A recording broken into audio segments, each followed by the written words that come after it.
So, the Bethesda-Microsoft sale has been finalised.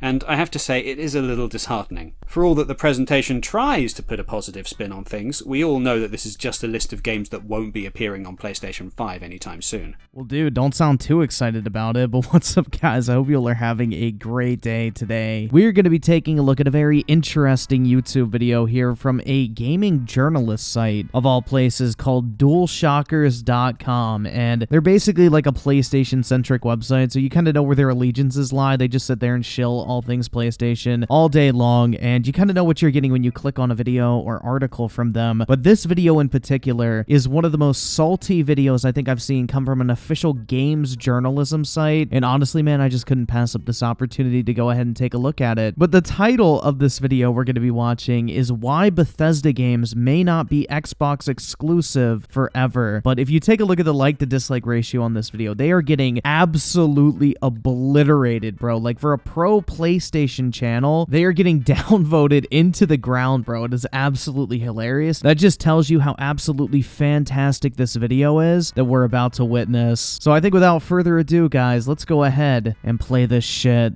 So, the Bethesda-Microsoft sale has been finalised. And PlayStation gamers everywhere are mourning the fact that, apparently, future Bethesda games will be Xbox Game Pass exclusive. No, they are not Game Pass exclusive games. They are available only on platforms where Game Pass is present. You do not need the membership in order to buy and play these video games. But I'm just throwing it out here. This is only a small sample of the amount of just pure damage control and misinformation that this guy is going to try to push in order to make Xbox look bad in this situation and save face by damage controlling for his precious PS5. It's just pretty funny, though, how he's acting like this is such a bad day for the video game industry that Microsoft bought Bethesda. But if the shoe was on the other foot and PlayStation bought a big studio like this, I don't really think this dude would be able to keep that same energy. This is bad news if you're one of the 8 people on planet Earth who successfully camped out outside a GameStop for 2 weeks to get a PlayStation 5 with the sole intent of playing Starfield.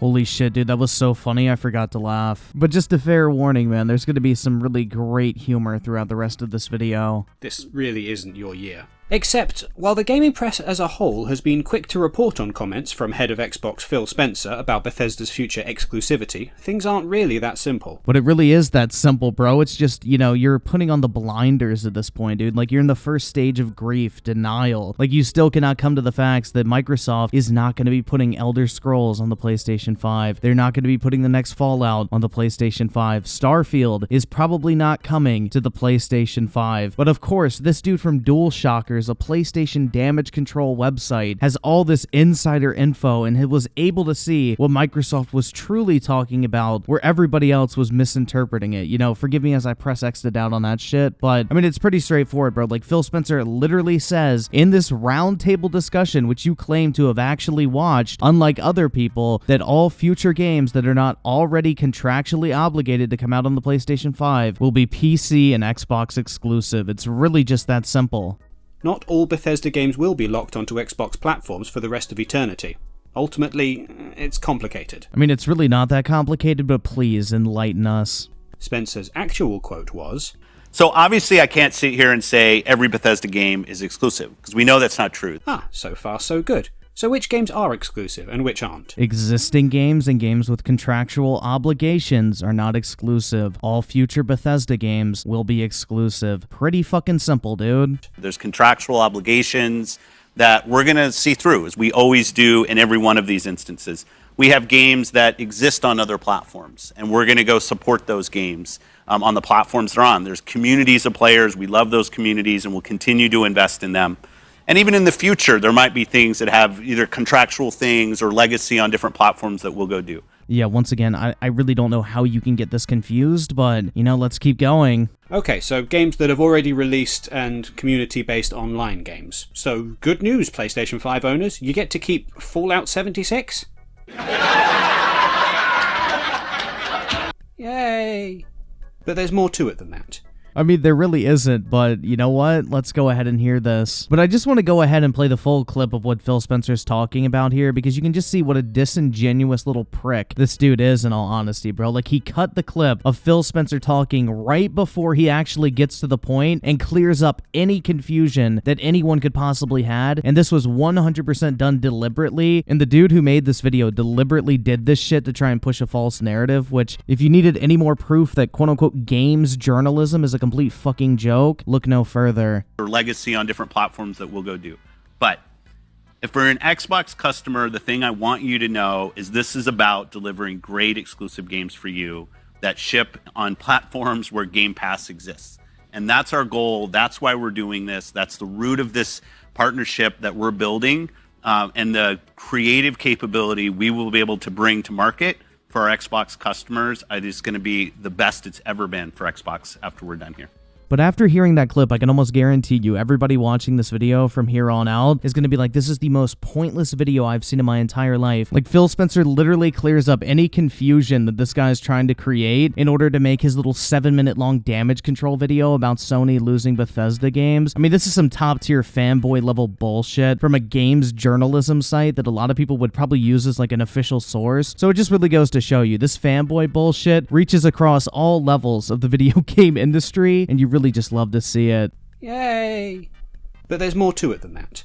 If you take a shot of caffeine and push through the 1 hour 15-minute roundtable presentation, in which Bethesda and Microsoft heads explain the buyout, you'll learn a few more interesting things. I mean, it's like you said, the Microsoft conference was pretty boring overall, but it did have some interesting information in it. But I can't really say the same thing about your YouTube video. Now, just spoiler alert here, you know, the clip that I showed you earlier of Phil Spencer basically making it perfectly clear that these Bethesda games moving forward would be exclusive to the Xbox and PC, well, that's not one of those interesting clips that he felt necessary to include. You know, just a little bit more proof in case you weren't completely convinced that this dude is just a complete fanboy hack.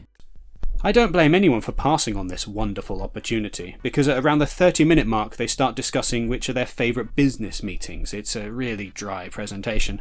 That is my absolute favorite meeting, and I just, like, the collaboration and what comes out of that, and the spirit of that is something really special. You also get a quick rundown of all the various studios that Microsoft has bought which fall under the Bethesda umbrella. I mean, you kind of have to appreciate the irony here. He's talking about Microsoft taking too long to get to the point and their entire conference being long and drawn out, but what the fuck is he doing right now? And I have to say, it is a little disheartening. For all that the presentation tries to put a positive spin on things, we all know that this is just a list of games that won't be appearing on PlayStation 5 anytime soon. Bro, you can literally taste the salt through your screen. Like, this dude is mad upset. Like, he's really salty that Sony couldn't afford Bethesda and Microsoft swooped in and bought him up. Like, I guarantee you this dude is not shedding a single tear from Sony actively trying to keep video games off of the Xbox platform, like Final Fantasy VII Remake, Final Fantasy 16, you know, their acquisition of Insomniac, which basically made Sunset Overdrive 2 a non-reality for basically the end of time. Like, it's always funny with console fanboys. They praise exclusivity, they praise exclusives, they talk about how necessary they are, but the second a game becomes an exclusive on the platform they don't own, it's like the end of the world, dude. I mean, there's nothing else you can say except you really just love to see it. No more Wolfenstein, no more Dishonored, no more Evil Within.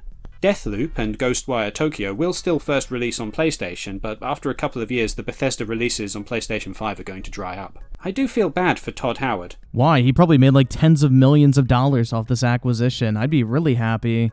I know he's not the most popular guy in gaming because he has the gall of trying to over-promote his games, but this presentation, well, it might just be me, but I think I can see the absolute fear in his eyes. He knows he's going to get the blame for this. I don't know, dude. God Howard himself looks pretty happy in this picture. He knows that when Starfield launches as an Xbox Game Pass exclusive, there'll be a million memes of Todd Howard releasing Skyrim on a toaster so that he can use it to burn all the PS5 copies of Bethesda games. But a fair chunk of the presentation also deals with games that probably won't end up being exclusive. Fallout 76 is one, yes, but Elder Scrolls Online is another. Games that rely heavily on their online community are going to do best when they reach the widest possible audience. Yes, and the games are already released on the PlayStation platforms. Why would they pull those games off of the platform just because they bought the company? You know, I say that like it'd be common sense, but wonderful companies like Fortnite itself is doing just that when they buy games like Fortnite Cars and Fall Guys. But yeah, I don't really see Microsoft being that stupid.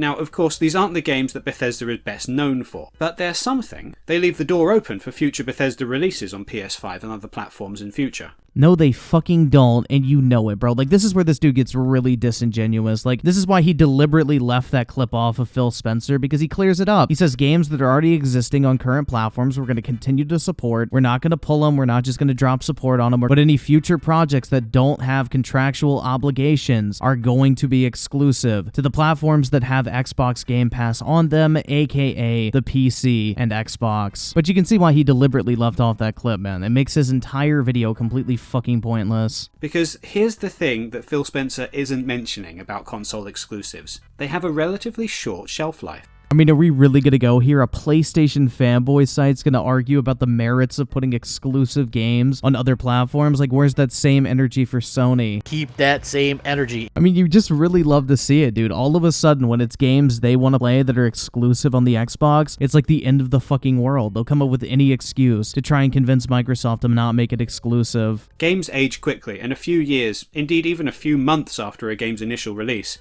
its value to the company drops dramatically. This is why we've been seeing many games companies, Microsoft included, bringing their games to other platforms after a few years on the market. Their value as system sellers decreases, and it makes more sense to release them to a wider audience. I think my favourite example of this is Cuphead, made by Studio MDHR. This game was never going to be a system seller. So even though Microsoft had the developers under an ironclad exclusivity contract, given time they were willing to let Studio MDHR bring Cuphead first to Switch and then to PlayStation. Yeah, because a $20 third-party indie game coming to the PS4 3 years after the fact is definitely comparable to a video game like Elder Scrolls 6 or Starfield. Again, where's that same energy for Sony? Keep that same energy. It just made sense. This cuts both ways. After selling more than a few PlayStation 4s at launch in 2017, Horizon Zero Dawn eventually came to PC. I mean, it's really funny. He's describing a scenario where he cannot imagine Microsoft not releasing their games on the PlayStation 5, but then uses Horizon Zero Dawn to say, well, look, Sony's putting their games on PC. Microsoft should do the same. They've been doing the same for years at this point. Sony's playing catch up, but I find it really ironic because if this logic is so sound, you know, you have such a great point here. Why did Sony not release Horizon Zero Dawn on the Xbox as well? Like, if it's 3 years after launch, obviously it's not selling any consoles anymore. Why wouldn't they put it on the PC and Xbox like Microsoft is going to do, according to you, with games like Elder Scrolls and Starfield? Like, bro, if this isn't a double standard, I don't know what the fuck is. Last year.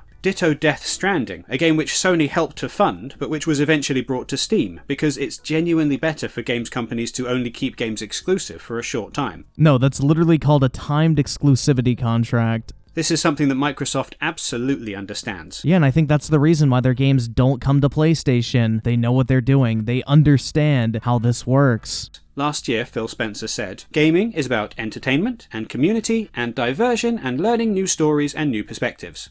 I find it completely counter to what gaming is about to say that part of that is to lock people away from being able to experience those games, or to force someone to buy my specific device on the day that I want them to go buy it, in order to partake in what gaming is about. Gaming is bigger than any one device." Of course, it's one thing to announce exclusives are bad, but purchasing Bethesda is in large part about making sure these games are exclusive to Xbox Games Pass. Well, no shit, if they just wanted Bethesda games and Game Pass, they wouldn't have purchased the entire company. They would have just paid Bethesda to put the games into Game Pass at launch, and that would have been it. There's no need to buy an entire studio for that type of shit. That's like saying Netflix would need to go out and buy every single movie studio in order to put their movies into Netflix. The entire reason they bought the company is because they thought they could realize more value overall by making those games exclusive to the Xbox platform, which that's the entire principle behind synergy, which is the only reason why companies conduct mergers and acquisitions, is to realize synergies, which means like two companies combining can make more money together than they would on their own. Because if you're just going to buy a company and run it exactly how it was before, there's no need to buy it. You should just invest in that company and let it run itself. That's why it was always funny to me, the people in denial saying that, oh, all Bethesda games would still come out on PS5. It's like, no, that's not how mergers and acquisitions work. If Microsoft wanted to just continue the business model, they would have just invested money into Bethesda and not fully purchased it. It's just really funny to watch these armchair intellectuals act like they actually have some sort of knowledge on how businesses work when clearly they don't. Eventually, though, Starfield will no longer be the newest, hottest, freshest addition to Xbox Games Pass, and Microsoft will look at other ways to make money from the game, such as releasing it on other console platforms. It just makes sense. Okay, so if this is such a great idea, why is it Microsoft the only one who should be doing it, man? Why doesn't Sony or Nintendo have this mentality? Like, what the fuck, man? Like, it's so obvious you're applying a different standard to Microsoft because you're salty that you won't be able to play Bethesda games on your PS5. And that might not be all. It does feel like the Xbox console itself doesn't quite mesh with Microsoft's business plan here. After all, the company has made no secret of the fact that they want to be the Netflix of games. We know this, because Microsoft CEO Satya Nadella once said of their plans, we describe it as, shorthand, Netflix for games. Yeah, they would love to be the Netflix of video games, but the problem is here is Sony and Nintendo, at least for the foreseeable future, are not going to let Microsoft put Game Pass on their consoles because they don't want Microsoft being able to monetize their customer base with service revenue when they could try to emulate Game Pass themselves using their own service on their own consoles, and that's probably what's going to happen. Eventually it may come, I don't know, I wouldn't hold my breath for it. I feel like both companies are going to try to milk that shit themselves, but that's the problem. Microsoft always needs a foothold in the console gaming market with the Xbox because they want to make money off the console gaming market, and in order to get Game Pass revenue, they have to have their own console in the industry because as of right now, Sony and Nintendo will not let Xbox Game Pass onto their platform. So this is where this whole argument just really fucking falls apart very quick. Like, this is some basic business 101 type shit, and it really shows that this dude has no clue what he's talking about. Get someone to buy Starfield one time on any console,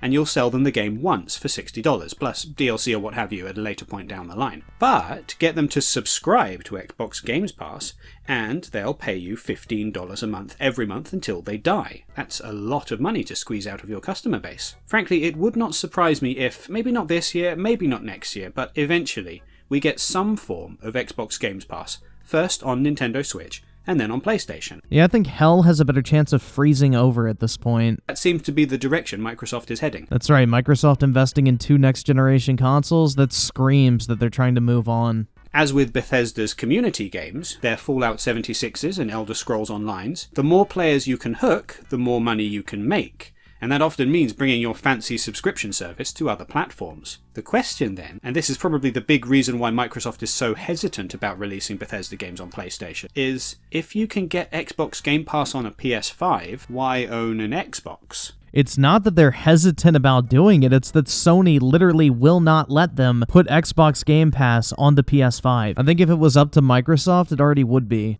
Until the company has figured out that particular little wrinkle, we're unlikely to see Starfield on PlayStation. There was, though, one other interesting thing mentioned in the roundtable discussion, which I think sheds light on Microsoft's plan for Bethesda. It was a blink and you'll miss it moment. Very briefly, around the 44-minute mark, Phil Spencer talks about how eager he is to get the Doom developers id Software talking with 343 Industries. Dude, if 343 and id Software collaborate, that is going to be fucking amazing. The makers of the upcoming Halo Infinite. And I think about them collaborating and working and talking with the Coalition and 343 and just like the first-person shooter, third-person shooter space that we have, the studios that are there. I think just kind of an amazing capability. The other thing I get really excited about with id that we haven't really talked a lot about is the future of id tech.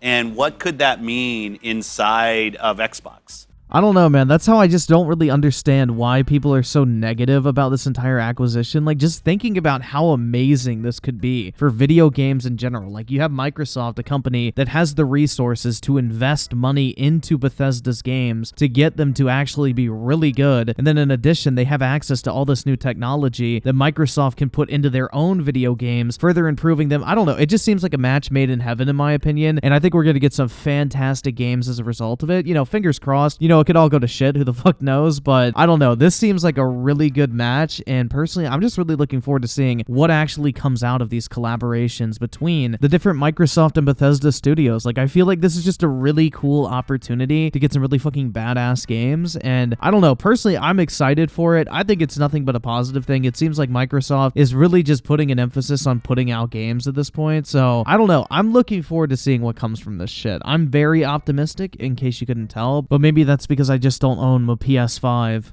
I've seen commenters online talking about how this new buyout means we might get a Master Chief Doom Guy crossover, but it seems like there's more to it than that. we could very well get a Halo game that is, in part, developed with support from the team at id. Because Microsoft's many various studios aren't going to remain separate forever. There's going to be some sharing of staff, some merging, some restructuring. Bethesda is, over time, going to become integrated into the Microsoft machine. I don't know, man. The way you're describing it sounds pretty exciting. I don't know why you're so upset. To the point that the two are inseparable. Is that a bug or a feature of this buyout? Maybe that's the question I could see in Todd Howard's eyes. Anyway, I've been Matthew for dualshockers. Be sure to head into the comment section and tell me how wrong I am, because you are probably right. Well, I mean, at least he has a little bit of self-awareness, but that is going to do it for this video today, guys. You know, I guess the moral of the story is Microsoft should not buy Bethesda unless they plan on releasing every single video game on the PlayStation 5, dude, because exclusives only are good when they're on the PlayStation, bro. If they're on the Xbox, we cannot stand for that. We as gamers need to rise up and make sure our PlayStation 5 brethren get to play the Elder Scrolls, even though if the shoe was on the other foot, they would be sitting there laughing, demanding that Sony never port the game to the Xbox. But you know what? You just really love to see it, dude. But if you guys enjoyed this video, make sure to drop a like on it. I would greatly appreciate it. And as always, I want to thank you guys so much for taking the time out of your day to check out this video and for all the recent support as well. You guys are the fucking best, and I really do appreciate all the support recently on the channel, and I will catch you guys next time.